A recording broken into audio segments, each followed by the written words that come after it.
নমস্কার। কবিগুরু রবীন্দ্রনাথ ঠাকুরের লেখা ধরাতল।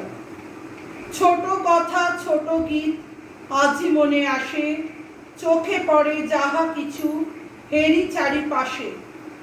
আমি যেন চলিয়াছি বাহিয়া তরণী, কুলে কুলে দেখা যায় শ্যামল ধরণী। সবই বলে যায় যায় নিমেষে নিমেষে, ক্ষণকাল দেখি বলে দেখি ভালোবেসে। তীর হতে দুঃখ সুখ দুই ভাই বোনে, মোর মুখ পানে চাই করুণ নয়নে। ছায়াময় গ্রামগুলি দেখা যায় তীরে, মনে ভাবি কত প্রেম আছে তারে ঘিরে। যবে চেয়ে চেয়ে দেখি উৎসুক নয়নে, আমার পরাণ হতে ধরার পরাণে। ভালো মন্দ দুঃখ সুখ অন্ধকার আলো, মনে হয় সব নিয়ে এই ধরনী ভালো। নমস্কার।